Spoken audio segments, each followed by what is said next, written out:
거짓말은 결국 흔적을 남겨. 박은주는 세탁기에서 꺼낸 남편의 흰 셔츠를 들어올리며 중얼거렸다. 묘한 잉크 냄새가 코끝을 스쳤다. 건설사 부장인 도훈이 잉크와 가까울 이유는 없었다. 그는 늘 컴퓨터와 도면 현장 먼지에만 둘러싸여 살았으니까. 여보, 셔츠에 뭐가 묻었나? 거실에서 TV를 보던 최도훈이 고개를 돌렸다. 평소보다 조금 경직된 표정이었다. 아, 그거? 회사에서 계약서 검토하다가 펜이 터졌나 봐. 너무 빠른 대답이었다. 은주는 15년 부부 생활로 익힌 직감으로 그 미묘한 어색함을 놓치지 않았다. 밤늦게 미술실 채점을 마치고 돌아온 어젯밤도 그랬다. 도훈은 평소와 달리 샤워를 서둘렀고 휴대폰 화면을 뒤집어둔 채 잠들었다. 작은 변화들이 하나씩 쌓여가고 있었다. 그런가? 은주는 더 묻지 않았다. 대신 셔츠 주머니를 확인했다. 구겨진 서류 조각 하나가 나왔다. 손글씨로 적힌 메모였는데 필체가 낯익었다. 도훈 부장님께 마이너스 내일 오후 3시 카페에서 뵙겠습니다.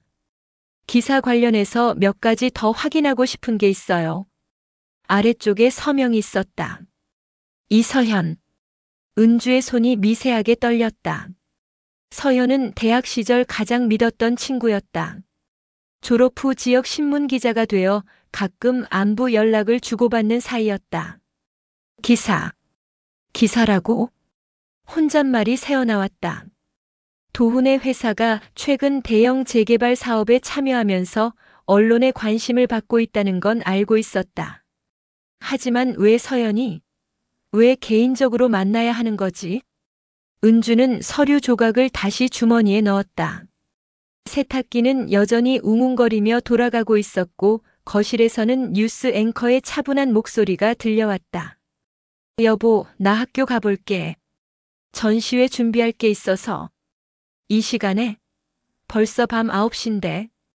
도훈이 시계를 보며 말했지만 그의 목소리에는 평소의 걱정보다는 안도감이 더 많이 섞여 있었다. 금방 다녀올게. 은주는 가방을 들고 현관문을 나섰다. 복도의 형광등이 차갑게 빛나고 있었다. 실제로는 학교에 갈 생각이 없었다. 그저 답답한 마음을 정리하고 싶었을 뿐이다. 아파트 단지를 천천히 걸으며 은주는 지난 몇 주간의 기억을 되짚어 보았다. 도훈이 늦게 들어오는 날이 늘었다. 회식이라고 했지만 술 냄새는 나지 않았다. 대신 희미한 향수 냄새가 났다. 그리고 오늘의 잉크 냄새. 설마. 입 밖으로 낸 말은 공기 중에서 흩어졌다. 하지만 가슴 깊은 곳에서는 이미 답을 알고 있었다. 은주는 벤치에 앉아 휴대폰을 꺼냈다. 서연의 SNS를 확인해 보고 싶은 충동이 일었다. 하지만 손가락이 화면 위에서 머뭇거렸다. 진실을 알아버리면 15년간 쌓아온 모든 것이 무너질지도 모른다. 그래도 알아야 했다. 의심하며 사는 것보다는 나을 테니까. 은주는 심호흡을 하고 화면을 터치했다. 착각이야. 그냥 착각일 거야. 은주는 스마트폰 화면을 내려다보며 스스로를 달래려 했다. 하지만 서연의 SNS에 올라온 최근 게시물들이 그녀의 불안을 더욱 키웠다. 오늘도 현장 취재 완료. 건설업계 이슈 더 깊이 파헤쳐 보겠습니다. 사진 속에는 도훈이 근무하는 건설사 사옥이 선명하게 보였다. 그것도 한 번이 아니었다. 지난 한 달간 서연의 피드에는 도훈의 회사와 관련된 내용이 유독 많았다. 은주는 휴대폰을 주머니에 넣고 집으로 향했다. 현관문을 열자 도훈이 소파에서 벌떡 일어났다. 빨리 왔네. 뭘 하고 왔어? 그냥 바람 쐬고 왔어. 요즘 많이 힘든가 봐. 얼굴이 안 좋아 보여. 도훈의 목소리에는 진짜 걱정이 섞여 있었다. 그래서 더 혼란스러웠다. 만약 정말로 다른 여자와 이렇게 자연스럽게 아내를 걱정할 수 있을까? 이틀 후 은주는 학교 교무실에서 동료 교사 김선미와 커피를 마시고 있었다. 은주야, 내 대학 동창 중에 기자하는 친구 있지? 응. 서연이? 왜? 우리 남편이 그러는데 요즘 건설업계에서 화제인 기자가 있대. 젊은 여기자인데 굉장히 파고드는 스타일이라고. 은주의 가슴이 철렁했다. 혹시 이름이 뭐래? 이서연인가? 맞나? 커피 잔을 든 은주의 손이 미세하게 떨렸다. 맞아. 내 동창이야. 아, 그래? 그럼 내 남편 회사 기사도 썼을 거네. 요즘 재개발 관련해서 연재 기사를 쓰고 있다던데. 점심시간이 끝나고 은주는 미술실로 돌아왔다. 아이들이 그린 그림들이 벽에 걸려 있었지만 평소처럼 마음이 따뜻해지지 않았다. 휴대폰이 울렸다. 도훈이었다. 여보, 오늘 좀 늦을 것 같아. 중요한 미팅이 있어서. 미팅? 몇 시까지? 글쎄. 아마 9시쯤? 알았어. 통화를 끊은 후 은주는 서연에게 카카오톡을 보냈다. 서연아, 요즘 어떻게 지내? 오랜만에 만날까? 답장은 30분 후에 왔다. 언니, 반가워요. 요즘 취재 때문에 정신없어서. 다음 주쯤 시간 되면 연락드릴게요. 평소에 서연답지 않은 건조한 답장이었다. 예전 같으면 당장 내일 만나자며 장소까지 정했을 텐데. 그날 밤 도훈은 약속보다 1시간 더 늦게 들어왔다. 미팅 어땠어? 응. 복잡한 일이야. 재개발 관련해서 언론에서 계속 파고드니까. 도훈이 넥타이를 풀며 한숨을 쉬었다. 그러다 문득 은주를 바라보았다. 혹시 내 친구 중에 기자하는 애 있었지? 이름이 뭐였더라? 은주의 심장이 빨리 뛰기 시작했다. 서연이? 왜? 아, 그냥. 요즘 우리 회사 기사를 쓰는 기자가 있어서. 혹시 같은 사람인가 싶어서. 그럴 수도 있겠네. 은주는 최대한 평온한 목소리로 대답했다. 하지만 속으로는 모든 퍼즐 조각이 맞아떨어지는 것 같았다. 서연의 손글씨 메모, 잉크 냄새, 늦어지는 귀가 시간, 그리고 지금 도훈의 이상한 질문까지. 나 먼저 잘게.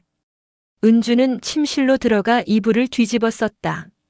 어둠 속에서 눈물이 흘러내렸다. 15년 결혼 생활에서 처음 느끼는 절망이었다. 옆에서 샤워를 마치고 나온 도훈의 발소리가 들렸다. 평소와 다를 바 없는 일상의 소리였지만 이제는 모든 게 거짓말처럼 느껴졌다. 은주는 이불 속에서 주먹을 꽉 쥐었다. 확실한 증거를 찾아야 해. 작은 중얼거림이 어둠 속에서 사라졌다. 오늘도 회사에서 고생 많았어. 도훈이 현관문을 열고 들어서며 평소와 같은 인사를 건넸다. 하지만 은주는 그의 눈이 자신을 제대로 보지 않는다는 걸 알 수 있었다. 응, 저녁 차려놨어. 은주도 평소와 다름없이 대답했다. 겉으로는 평범한 부부의 일상이었지만 공기 중에는 보이지 않는 긴장감이 흘렀다. 식탁에 마주 앉은 두 사람. 도훈은 TV 뉴스에만 시선을 고정한 채 밥을 먹었다. 15년 전 신혼 때는 하루 종일 있었던 일을 서로 주고받으며 웃었는데 이제는 침묵만이 흘렀다. 내일은 일찍 들어올 수 있을까? 은주가 조심스럽게 물었다. 글쎄, 요즘 일이 많아서. 재개발 프로젝트 때문에 언론 대응도 해야 하고. 또 언론 얘기였다. 은주의 가슴이 답답해졌다. 힘들겠네. 어떤 기자들이랑 만나는데? 여러 명이지. 다 비슷비슷해. 도훈의 대답은 여전히 모호했다. 젓가락을 든 그의 손이 미세하게 떨리는 것을 은주는 놓치지 않았다. 식사를 마친 후 도훈은 서재로 들어갔다. 예전에는 거실에서 함께 TV를 보거나 차를 마시며 대화를 나누었는데 언제부턴가 혼자만의 시간을 더 많이 갖게 되었다. 은주는 설거지를 하면서 서재 쪽을 힐끗 바라보았다. 문틈으로 새어나오는 휴대폰 불빛이 보였다. 통화는 아닌 것 같고 아마 메시지를 주고받는 것 같았다. 누구와? 궁금증이 치밀어 올랐지만 직접 가서 확인할 수는 없었다. 아직은. 다음 날 오후 은주는 학교 수업을 마치고 미술실에서 홀로 남았다. 아이들이 그린 그림을 정리하면서 문득 한 작품이 눈에 들어왔다. 3학년 김민수가 그린 가족화였다. 아빠, 엄마, 아이가 손을 잡고 웃고 있는 평범한 그림이었지만 왜인지 은주의 가슴을 아프게 했다. 우리도 저랬는데. 신혼 때 도훈과 함께 찍은 사진들이 떠올랐다. 그때는 정말 행복했다. 서로를 바라보는 눈빛이 사랑으로 가득했고 미래에 대한 꿈도 함께 나누었다. 휴대폰이 울렸다. 도훈이었다. 여보, 오늘도 늦을 것 같아. 또? 응, 갑자기 급한 일이 생겨서. 미안해. 몇 시쯤? 아마 10시쯤? 전화를 끊은 후 은주는 한동안 멍하니 앉아 있었다. 최근 몇 주간 도훈이 정시에 들어온 날이 손에 꼽을 정도였다. 그날 저녁 9시 은주는 혼자서 저녁을 먹고 있었다. 텔레비전에서는 드라마가 나오고 있었지만 내용은 전혀 귀에 들어오지 않았다. 문득 도훈의 서재가 눈에 들어왔다. 평소에는 들어가지 않았던 곳이었지만 오늘은 왠지 다른 느낌이었다. 은주는 천천히 일어나 서재 문을 열었다. 책상 위에는 서류들이 정리되어 있었고 컴퓨터는 꺼져 있었다. 책상 서랍을 열어보았다. 별다른 것은 없었다. 하지만 두 번째 서랍을 열었을 때 명함 한 장이 눈에 들어왔다. 이서현 기자 -1보. 은주의 손이 떨렸다. 명함 뒷면에는 손글씨로 휴대폰 번호가 적혀 있었다. 메모장에서 본 그 필체와 똑같았다. 왜 서현이 명함이? 혼잣말이 새어나왔다. 도훈이 서현과 직접적인 연락을 하고 있다는 명백한 증거였다. 은주는 명함을 원래 자리에 두고 서재를 나왔다. 가슴이 두근거렸다. 이제 의심이 아니라 확신에 가까워졌다. 밤 10시 반 도훈이 들어왔다. 늦어서 미안해. 괜찮아. 저녁 먹었어? 응, 밖에서 먹었어. 누구랑? 순간 도훈의 표정이 굳어졌다. 회사 사람들이랑. 왜? 그냥 궁금해서. 두 사람은 더 이상 말하지 않았다. 침실로 들어가 각자 잠자리 준비를 했지만 공기는 여전히 무거웠다. 이불 속에서 은주는 눈을 감으며 생각했다. 이제 더 이상 속을 수 없어. 직접 확인해야겠어. 옆에서 도훈의 고른 숨소리가 들려왔다.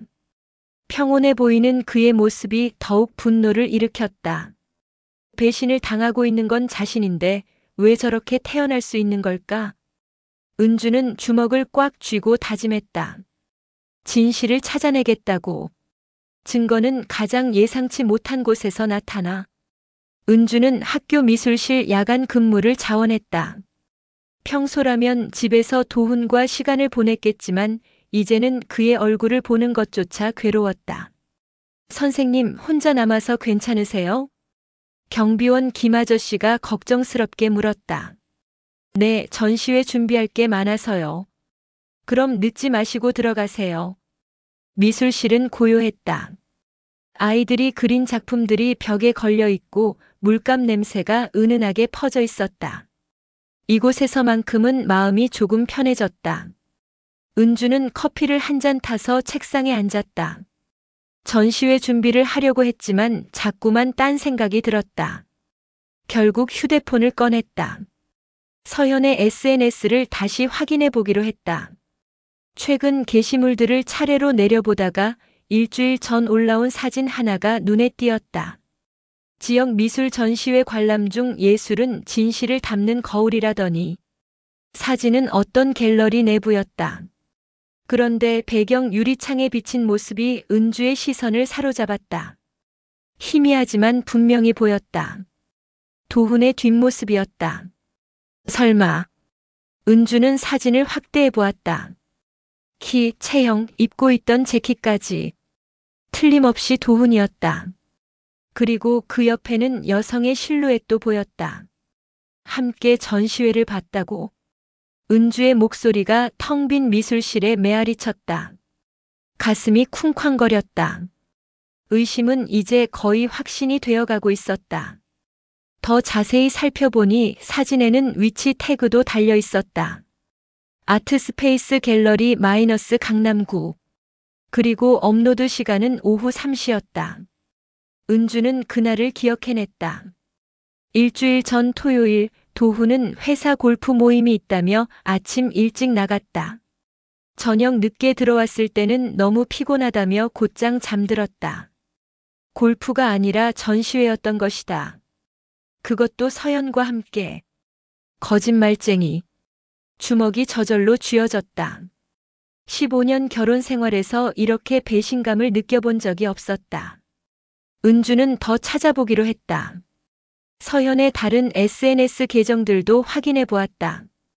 인스타그램, 페이스북, 심지어 트위터까지. 트위터에서 결정적인 것을 발견했다. 좋은 사람과 함께한 오후 예술도 보고 좋은 대화도 나누고. 이런 시간이 소중하다. 해시태그 일상, 해시태그 전시회, 해시태그 좋은 사람과 함께. 같은 날, 같은 시간에 올라온 트윗이었다. 은주는 휴대폰을 책상에 내려놓고 한숨을 쉬었다. 이제 의심할 여지가 없었다. 도훈과 서연은 분명히 만나고 있었다. 그런데 왜 하필 서연일까? 자신의 가장 친한 친구였는데.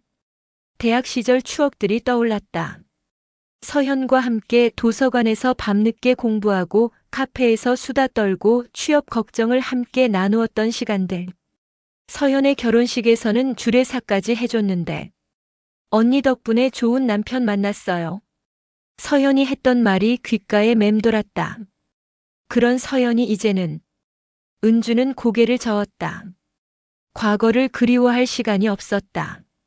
지금은 현실을 직시해야 할 때였다. 휴대폰으로 사진들을 캡처했다.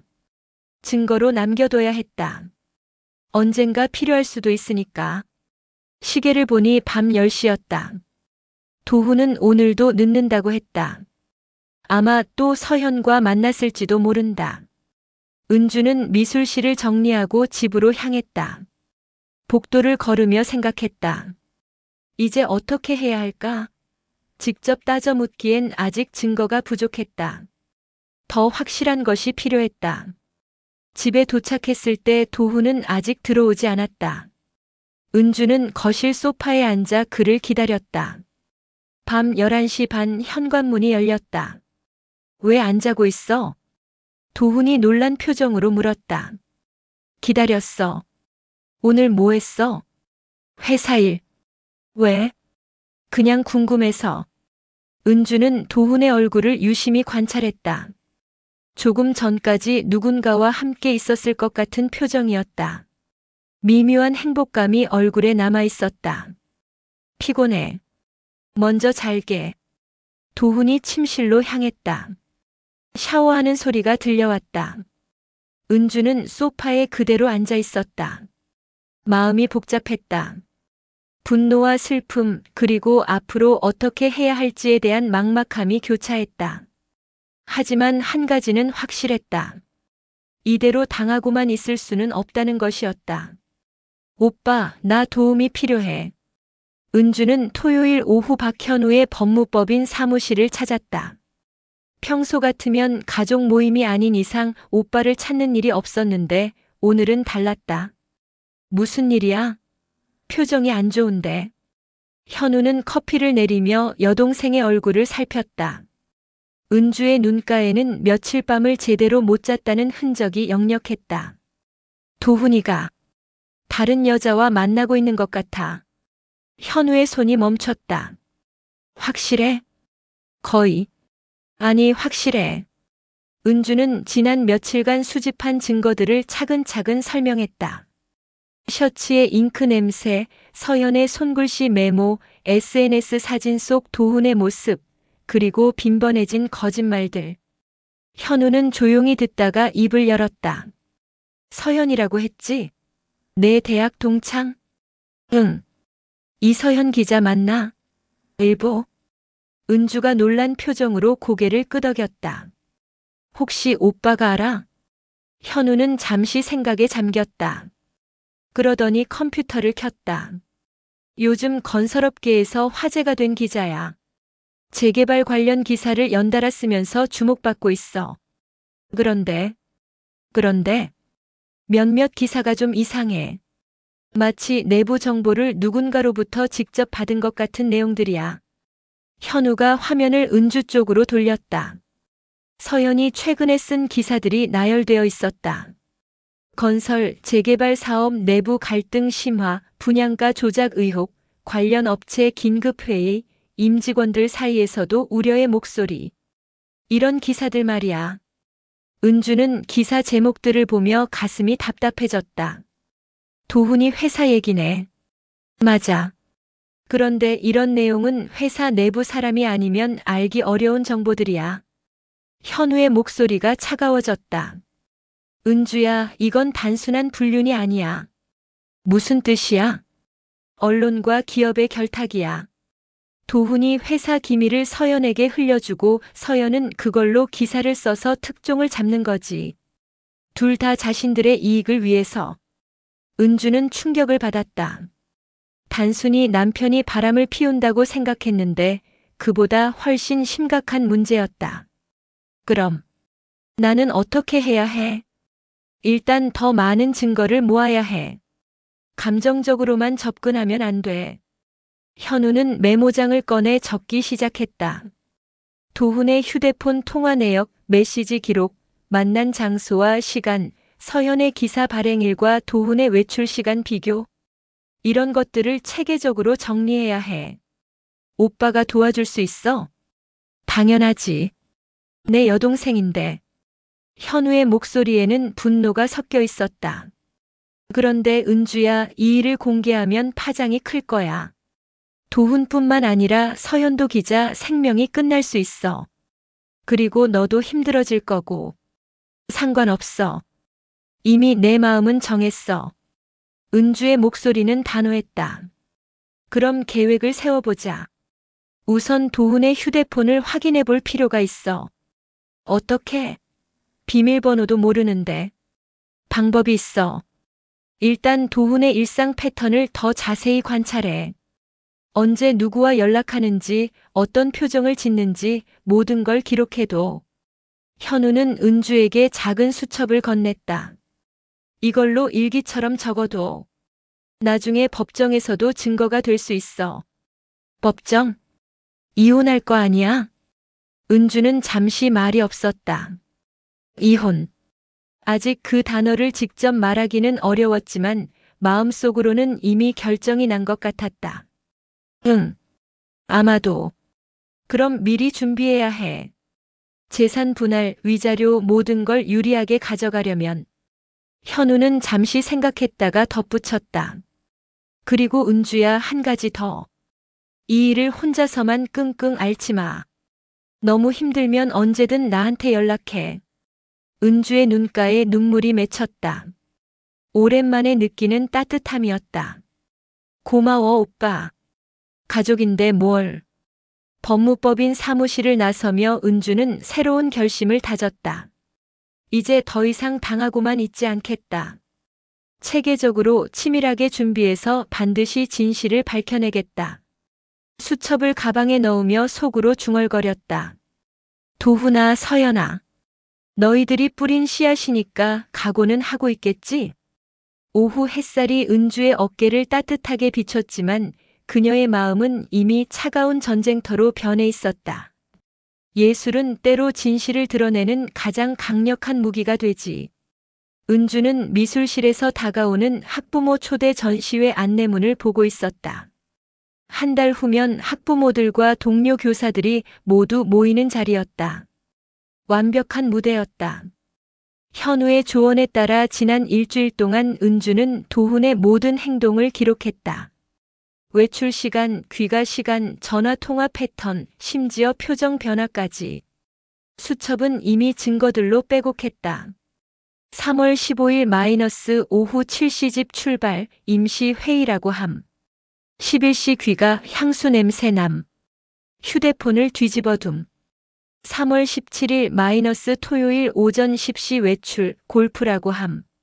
하지만 골프 가방은 그대로. 오후 6시 귀가 기분이 좋아 보임. 3월 19일 서현의 새 기사 발행일과 도훈의 야근이 일치함. 건설 내부 분위기 경색 제목의 기사. 패턴이 명확했다. 서현이 기사를 쓰기 전후로 도훈의 스케줄이 바뀌었고 둘의 만남 횟수도 늘었다. 은주는 휴대폰을 꺼내 현우에게 전화를 걸었다. 오빠 나야. 은주. 어떻게 지내? 증거는 충분히 모았어. 이제 계획을 실행하려고. 뭔 계획? 은주는 전시회 아이디어를 설명했다. 현우는 잠시 침묵했다가 말했다. 위험할 수 있어. 명예훼손으로 고소당할 수도 있고. 이미 생각해봤어. 하지만 이것보다 확실한 방법은 없을 것 같아. 그럼 법적 대비는 확실히 해둬야 해. 모든 증거를 사실에 근거해서 정리하고 추측이나 감정적 표현은 빼야 돼. 알겠어. 전화를 끊은 후 은주는 본격적으로 작업에 들어갔다. 먼저 수집한 모든 증거들을 정리했다. 도훈과 서현의 만남을 보여주는 사진들, 서현의 기사와 도훈의 외출 일정을 비교한 표 그리고 도훈이 집에 가져온 서현의 메모와 명함. 모든 것을 시간순으로 배열하니 하나의 스토리가 완성되었다. 언론인과 기업인의 은밀한 거래. 은주는 이것을 예술작품으로 만들기로 했다. 사진들은 흑백으로 처리해서 마치 다큐멘터리 사진전처럼 보이게 했다. 각 사진마다 날짜와 상황을 간단히 적은 캡션을 달았다. 2024년 3월 12일 강남구 아트스페이스 갤러리. 2024년 3월 17일 서초구 카페. 2024년 3월 20일 송파구 호텔 로비. 서현의 기사들도 신문 스크랩처럼 정리해서 함께 전시할 예정이었다. 각 기사의 발행일과 도훈의 외출 일정을 대조해 놓으면 보는 사람들이 쉽게 연관성을 파악할 수 있을 것이다. 작품 제목도 정했다. 배신의 기록 진실과 거짓 사이. 은주는 며칠 동안 밤늦게까지 작업했다. 사진을 편집하고 텍스트를 정리하고 전시 레이아웃을 구상했다. 미술 교사로서의 전문성을 모두 쏟아부었다. 전시회 일주일 전 은주는 현우에게 최종 확인을 받았다. 어때? 법적으로 문제 없을까? 현우는 작품들을 꼼꼼히 살펴봤다. 직접적인 비난은 없고 모든 게 사실에 근거해 있으니까 괜찮을 것 같아. 다만, 이걸 공개하면 돌이킬 수 없어. 정말 각오는 됐지? 은주는 고개를 끄덕였다. 15년 결혼 생활이 끝날 수도 있고 도훈의 사회적 생명도 끝날 수도 있어. 서현도 마찬가지고. 그들이 선택한 길이야. 은주의 목소리는 차분했지만 단단했다. 그럼 나는 법적 후속 조치를 준비할게. 이혼 소송, 재산 분할, 위자료 청구까지. 전시회 전날 밤 은주는 미술실에서 마지막 점검을 했다. 작품들이 벽에 차례로 걸려 있었다. 조명도 완벽하게 맞췄다. 마치 진짜 전문 갤러리 같았다. 은주는 작품들을 바라보며 복잡한 심경이었다. 자신의 결혼 생활이 무너져 내린 과정을 이렇게 예술로 만들다니. 하지만 후회는 없었다. 내일이면 모든 게 드러날 것이다. 도훈도 서현도 그리고 그들을 지켜보던 사람들 모두가 진실을 마주하게 될 것이다. 은주는 미술실 불을 끄고 집으로 향했다. 내일은 긴 하루가 될 것 같았다. 집에 도착했을 때 도훈은 서재에서 무언가를 하고 있었다. 아마 내일 전시회에 대해서는 모르고 있을 것이다. 은주는 조용히 침실로 들어갔다. 내일이면 모든 것이 끝날 것이다. 아니, 새로운 시작이 될 것이다. 진실은 가장 아름다운 예술이 되기도 하지.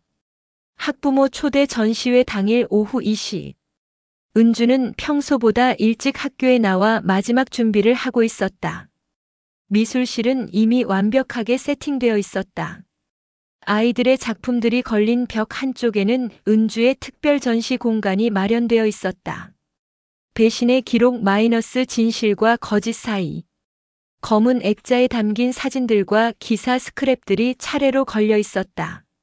조명이 작품들을 은은하게 비추고 있어서 마치 전문 갤러리 같은 분위기였다. 선생님, 준비 다 됐어요? 교감 선생님이 들어와서 물었다. 네, 준비 완료했습니다. 오늘 작품 전시에 학부모님들 관심이 많으실 것 같아요. 교감 선생님은 은주의 특별 전시 코너를 힐끗 보며 지나갔다. 아직 내용까지는 자세히 보지 않은 것 같았다. 오후 3시. 학부모들이 하나둘씩 들어오기 시작했다. 처음에는 아이들의 작품들을 보며 함성을 지르고 사진을 찍는 평범한 모습들이었다. 하지만 은주의 특별 전시 코너에 도달한 학부모들의 표정이 하나씩 변해갔다. 이게 뭐예요? 사진이 좀 이상한데. 이거 진짜 전시 작품이에요? 웅성거림이 시작되었다. 오후 3시 30분.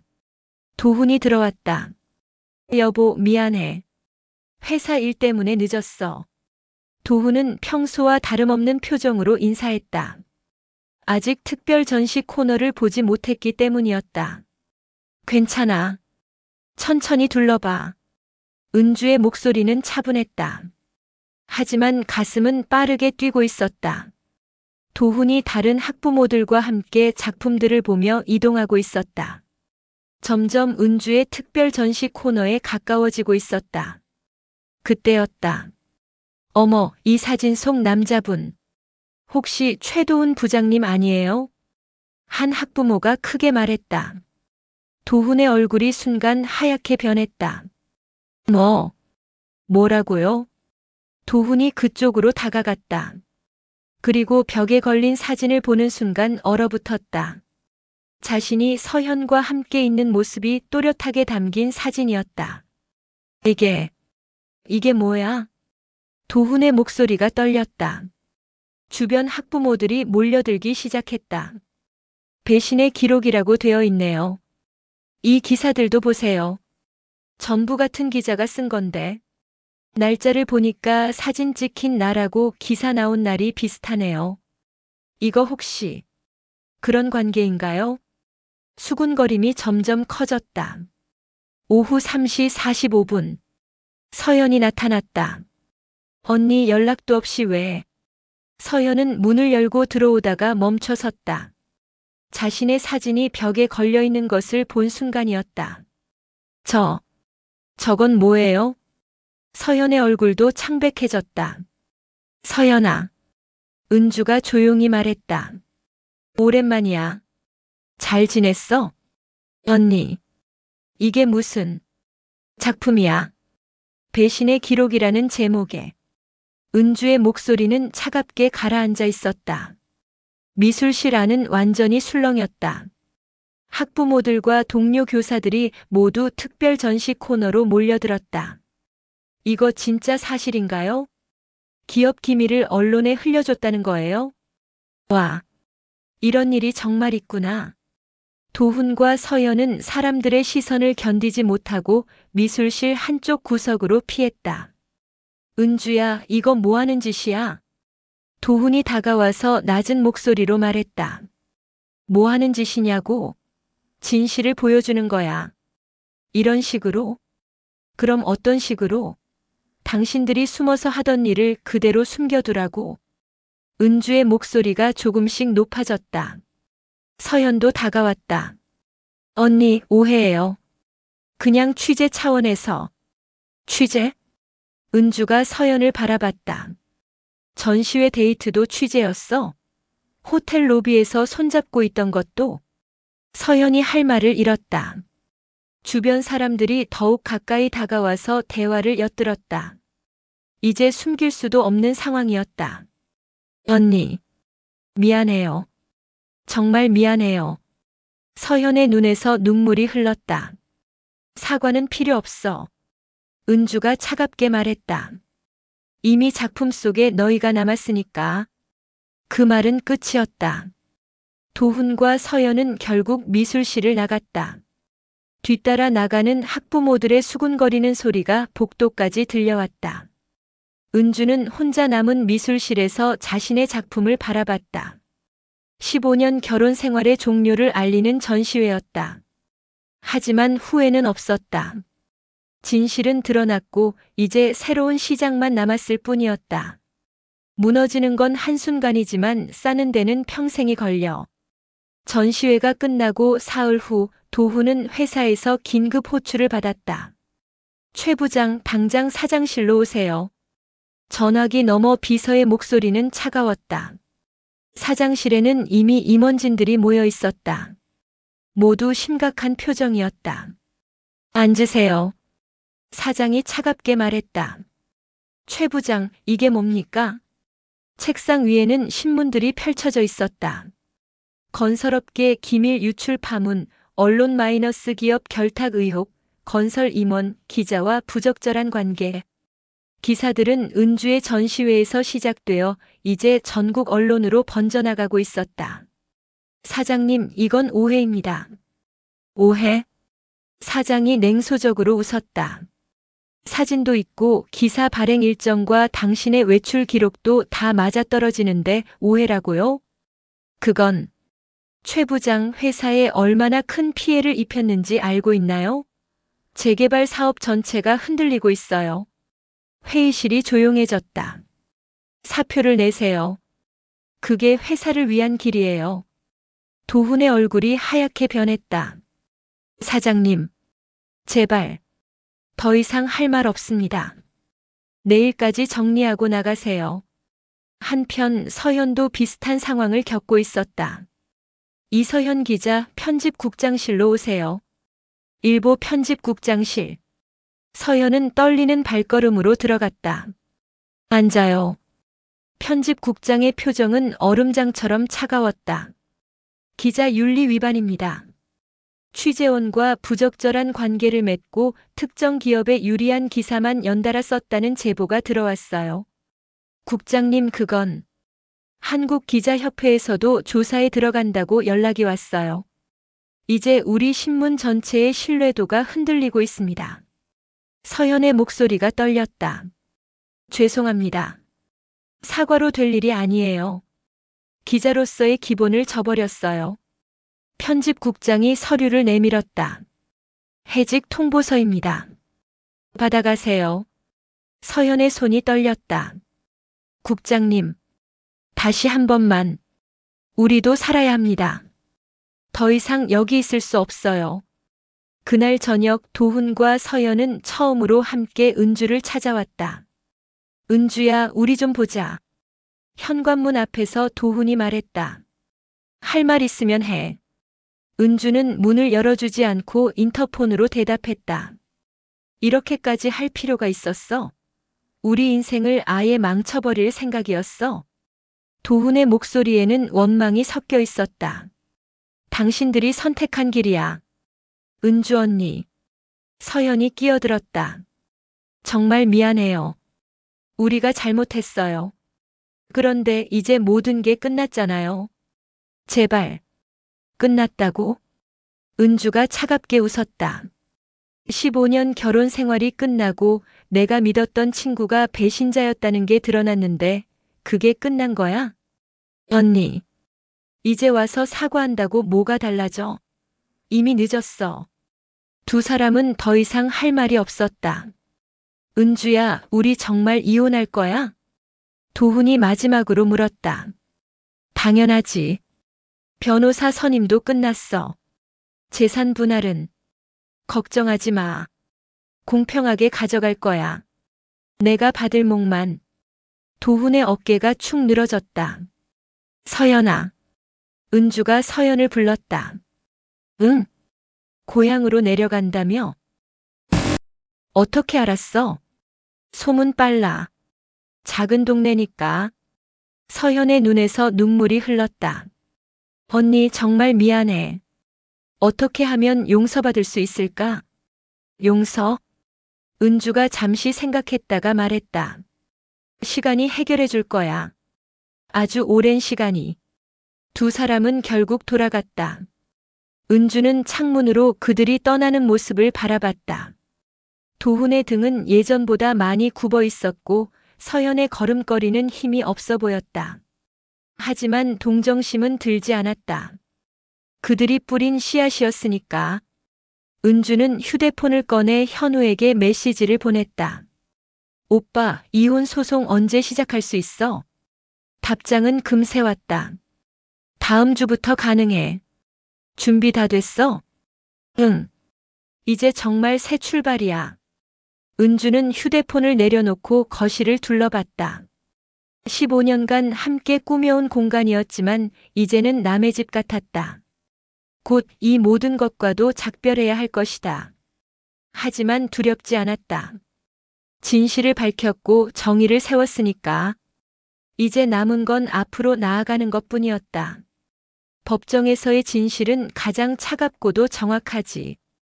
6월의 어느 화창한 오후 서울가정법원 407호 법정. 은주는 검은색 정장을 입고 당당하게 앉아 있었다. 맞은편에는 도훈이 고개를 숙인 채 앉아 있었다. 몇 달 사이 많이 야윈 모습이었다. 박은주 씨와 최도훈 씨의 이혼 사건을 심리하겠습니다. 재판장의 목소리가 법정에 울렸다.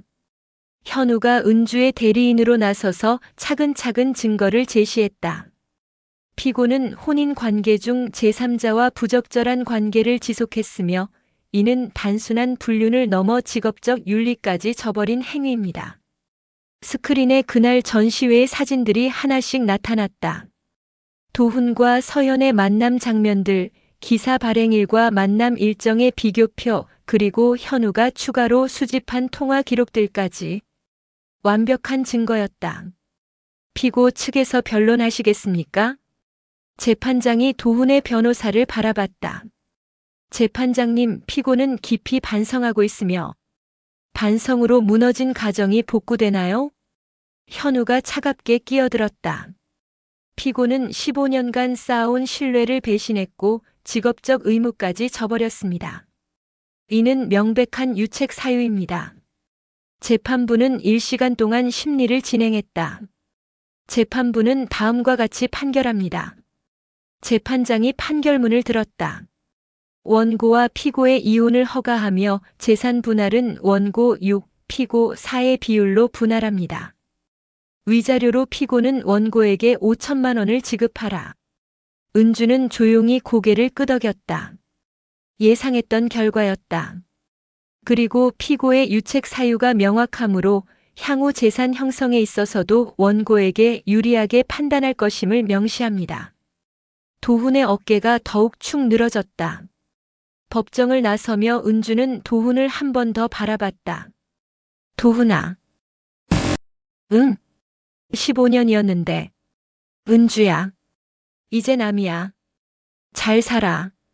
그것이 마지막 대화였다.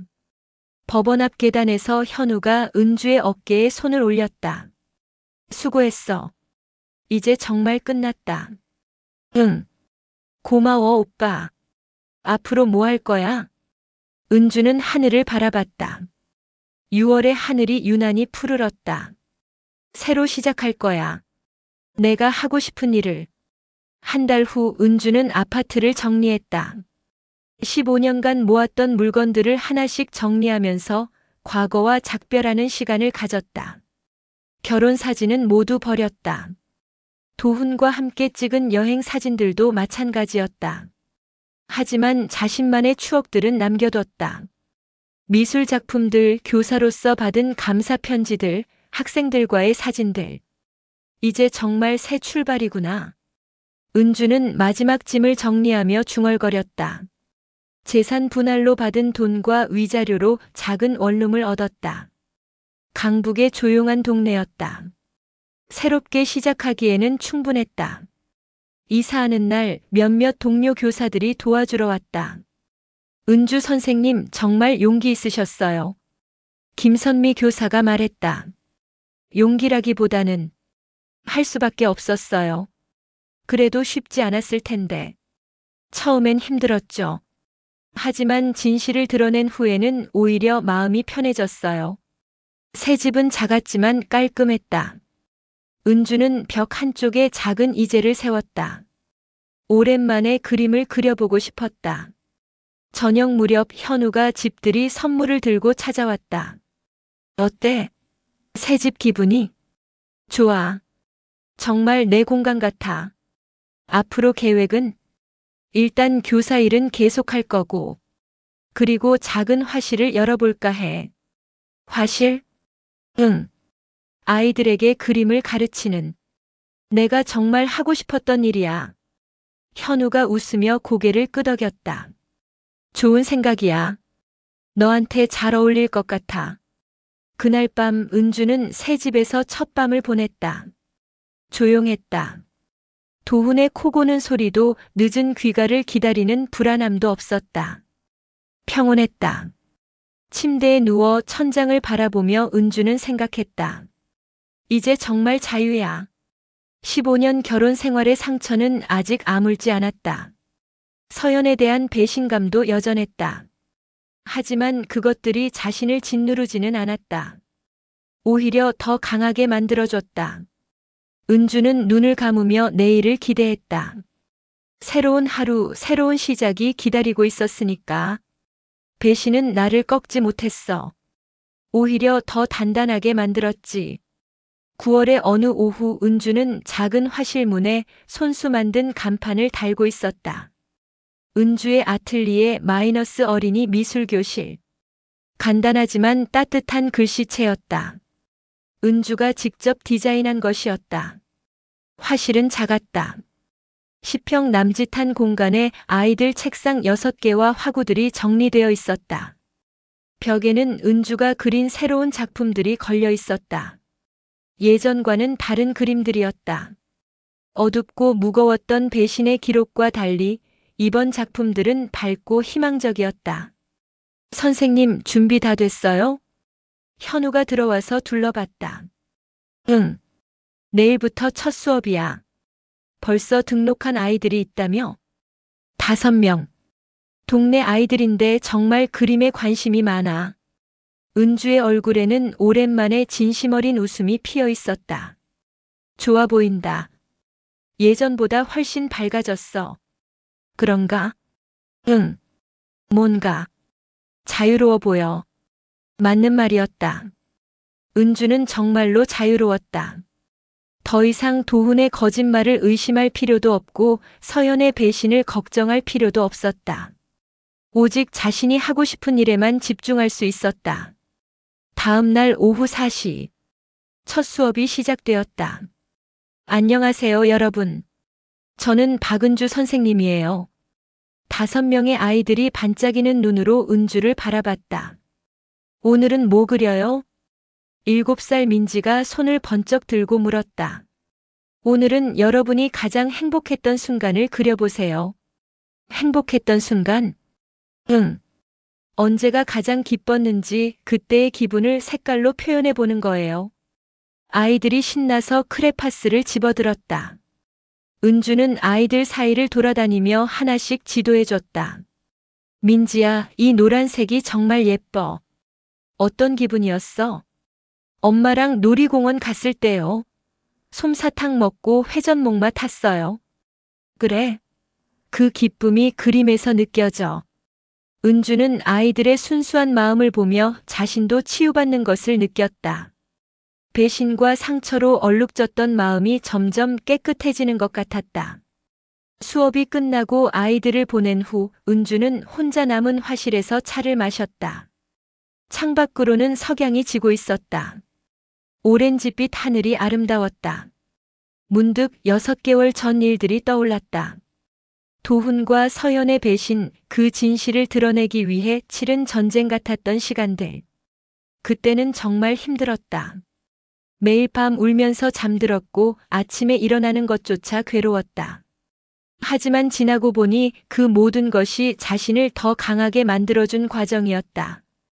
휴대폰이 울렸다. 모르는 번호였다. 여보세요? 은주 선생님이시죠? 미술교실 문의드리려고 전화했어요. 아, 네.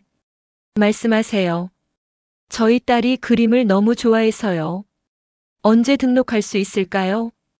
다음 주부터 가능해요. 시간은? 통화를 끝낸 후 은주는 웃음이 나왔다. 아이들이 하나씩 늘어나고 있었다. 입소문이 나고 있는 것 같았다. 저녁 무렵 은주는 화실을 정리하고 집으로 돌아가는 길에 작은 카페에 들렀다. 아메리카노 하나 주세요. 네, 잠시만요. 카페 한쪽 구석에 앉아 커피를 마시며 은주는 스마트폰을 꺼냈다. SNS를 확인하다가 동료 교사의 게시물을 보게 되었다. 은주 선생님의 화실이 대박이라는 소문. 아이들이 너무 좋아한다는데. 댓글들도 달려 있었다. 진짜요? 어디에 있어요? 우리 아이도 보내고 싶어요. 은주 선생님이 정말 대단하세요. 은주는 뿌듯한 마음으로 스마트폰을 내려놓았다. 이제 정말 새로운 인생이 시작된 것 같았다. 집에 도착해서 은주는 작은 캔버스를 꺼내 붓을 들었다. 오랜만에 자신을 위한 그림을 그려보고 싶었다. 무엇을 그릴까 생각하다가 오늘 아이들의 순수한 웃음이 떠올랐다. 은주는 붓에 노란색 물감을 묻혀 캔버스에 대었다. 따뜻한 햇살 같은 노란색이었다. 희망의 색깔이었다. 그림을 그리면서 은주는 조용히 속삭였다. 고마워. 누구에게 하는 말인지는 스스로도 모르겠지만 감사한 마음이 들었다. 도훈의 배신도 서연의 배신도 결국은 자신을 더 나은 곳으로 이끌어준 것 같았다. 만약 그 일들이 없었다면 아직도 불안하고 의심 많은 삶을 살고 있었을지도 모른다. 이제는 자신만의 길을 걷고 있었다. 두려움 없이 당당하게. 은주는 붓을 내려놓고 완성된 그림을 바라봤다. 햇살 속에서 웃고 있는 아이들의 모습이었다. 바로 자신의 새로운 인생이었다. 배신은 나를 꺾지 못했어. 오히려 더 단단하게 만들었지. 은주의 속삭임이 작은 방 안에서 따뜻하게 울려 퍼졌다.